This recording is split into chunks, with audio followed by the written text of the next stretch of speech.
Hello everyone, welcome back to Market Musings with Watanabe. My name is Princess Costa and today we are going to discuss not one but two different trading strategies. Now these strategies are being given to us by Options IQ on real-time basis. For that you will have to subscribe to optionsiq.substack.com. So let's get started. First, we are going to discuss about NTPC results. Now, the company NTPC, its revenue rose by 1.8%.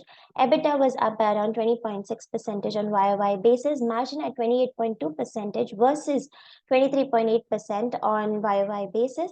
Fuel cost for the quarter dropped to rupees 25,614 crores compared with rupees 27,222 crores a year ago. Now, NTPC has also declared its first interim dividend of fiscal year 23-24 at rupees 2.25 per share. Now, let's check the trading strategy that has been shared by Options IQ on real-time basis. So the idea here is related to short straddle. So all you have to do is if you short at the money put and call of NTPC to the nearest monthly, nearest 5 strike ahead of NTPC earnings for T+1, then the data here says that since 2016 onwards, there were 31 such expiries, out of which 23 were wins, which means that it was a 74.2% of winning rate. The average expectation here is 1 point. Max loss here was 3 points. And if you would have played around this strategy, you would have earned 22 points versus the benchmark of 132 points. 1 by p-value is greater than 20, which is a clear indication that this data is statistically significant. Now, profit factor here is 4.9. It is purely because our total winnings is more than a total loss. So profit factor, it indicates that for every $1 you lost, you would have made around $1.490. Now, if we see since 2016 onwards, all the years were in profit except for in 2016 itself. And max profit year was in the year 2022, followed by 2021, which was 5.1 points. Options IQ has also given a good conclusion here that the specified short straddle has a win rate of more than 74%, which means that anything above 70% is definitely a good idea. Now, moving towards our next trading strategy for today is shorting finnifty. So if you keep on shorting finnifty, that's a short strangle basically. So if you short finnifty at the money minus 50 put and plus 50 call to the nearest weekly, nearest 50, 1 day before the expiry. So since it's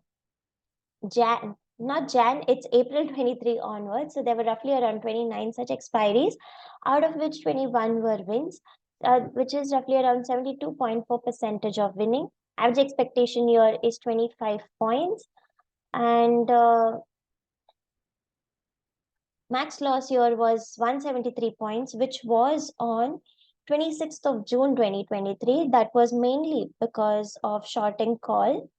And 1 by p-value is greater than 20, which means that our data is statistically significant. The profit factor here is 2.46, which means for every $1 you lost, you could have earned around $2.46.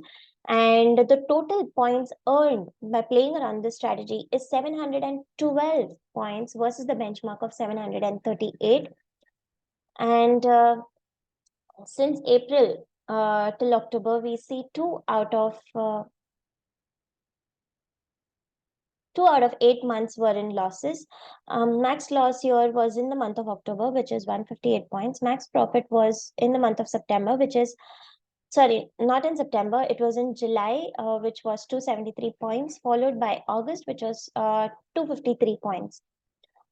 Anything above, now why even this trading strategy is interesting strategy, purely because anything above 2 profit factor is a good trading strategy.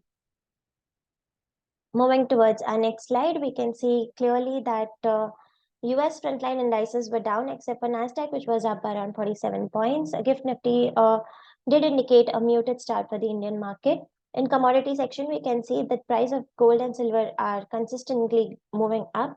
whereas Brent crude is down, and which is hovering around $84.83 per barrel.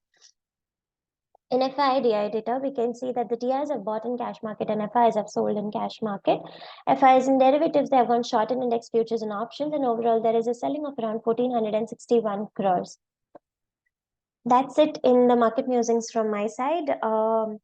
I hope you find some value in this video, and if you do, then don't forget to like, share, and subscribe, and have a good day.